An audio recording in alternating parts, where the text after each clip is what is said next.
The Mastery of Destiny by James Allen, Chapter 4. Training of the Will. Without strength of mind, nothing worthy of accomplishment can be done, and the cultivation of that steadfastness and stability of character, which is commonly called willpower, is one of the foremost duties of man, for its possession is essentially necessary both to his temporal and eternal well-being. Fixedness of purpose is at the root of all successful efforts, whether in things worldly or spiritual, and without it, man cannot be otherwise than wretched, and dependent upon others for that support which should be found within himself. The mystery which has been thrown around the subject of cultivation of the will, for those who advertise to sell occult advice on the matter for so many dollars, should be avoided and dispelled, for nothing could be further removed from secrecy and mystery than the practical methods by which alone strength of will can be developed. The true path of will cultivation is only to be found in the common everyday life of the individual, and so obvious and simple is it that the majority, looking for something complicated and mysterious, pass it by unnoticed. A little logical thought will soon convince a man that he cannot be both weak and strong at the same time, that he cannot develop a stronger will while remaining a slave to weak indulgences, and that therefore the direct and only way to that greater strength is to assail and conquer his weaknesses.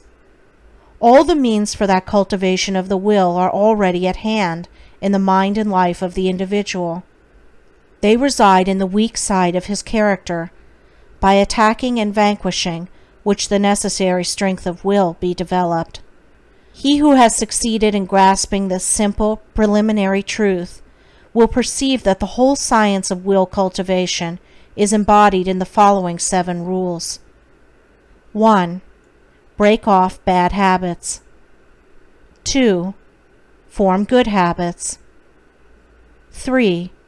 Give scrupulous attention to the duty of the present moment. 4. Do vigorously and at once whatever has to be done. 5. Live by rule. 6. Control the tongue. 7. Control the mind. Anyone who earnestly meditates upon and diligently practices the above rules will not fail to develop that purity of purpose and power of will which will enable him to successfully cope with every difficulty and pass triumphantly through every emergency.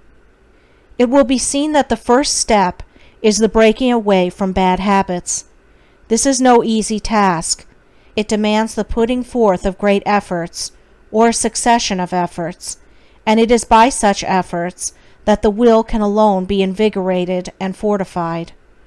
If one refuses to take the first step, he cannot increase in willpower, for by submitting to a bad habit, because of the immediate pleasure which it affords, one forfeits the right to rule over himself, and is so far a weak slave.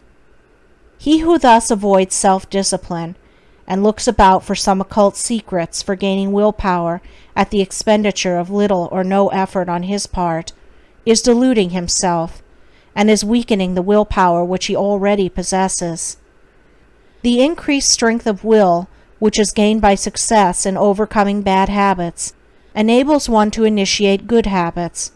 For while the conquering of a bad habit requires merely strength of purpose, the forming of a new one necessitates the intelligent direction of purpose. To do this, a man must be mentally active and energetic, and must keep a constant watch upon himself.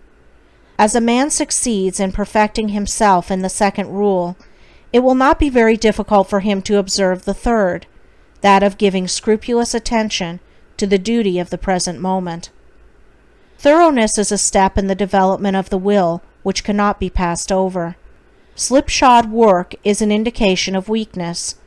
Perfection should be aimed at, even in the smallest task. By not dividing the mind, but giving the whole attention to each separate task as it presents itself, singleness of purpose and intense concentration of mind are gradually gained. 2 mental powers, which give weight and worth of character, and bring repose and joy to their possessor. The fourth rule, that of doing vigorously and at once whatever has to be done, is equally important. Idleness and a strong will cannot go together, and procrastination is a total barrier to the acquisition of purposeful action. Nothing should be put off until another time, not even for a few minutes. That which ought to be done now should be done now. This seems a little thing, but it is of far-reaching importance. It leads to strength, success, and peace. The man who is to manifest a cultivated will must also live by certain fixed rules.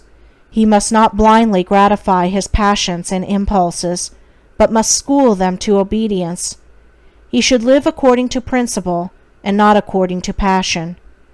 He should decide what he will eat and drink and wear, and what he will not eat and drink and wear, how many meals per day he will have, and at what times he will have them, at what time he will go to bed, and at what time he will get up.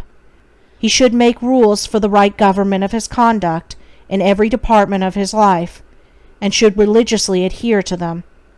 To live loosely and indiscriminately, eating and drinking and sensually indulging at the beck and call of appetite and inclination, is to be a mere animal, and not a man with will and reason.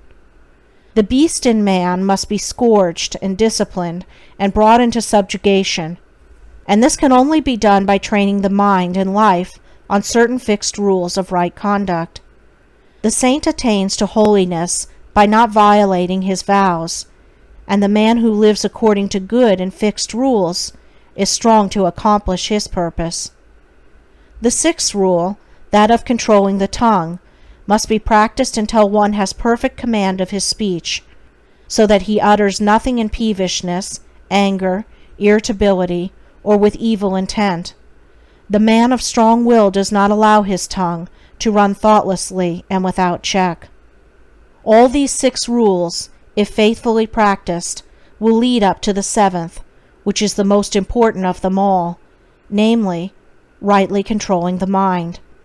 Self-control is the most essential thing in life, yet least understood, but he who patiently practices the rules herein laid down, bringing them into requisition in all his ways and undertakings, will learn, by his own experience and efforts, how to control and train his mind, and to earn thereby the supreme crown of manhood, the crown of a perfectly poised will. End of chapter 4. Recording by Andrea Fiore.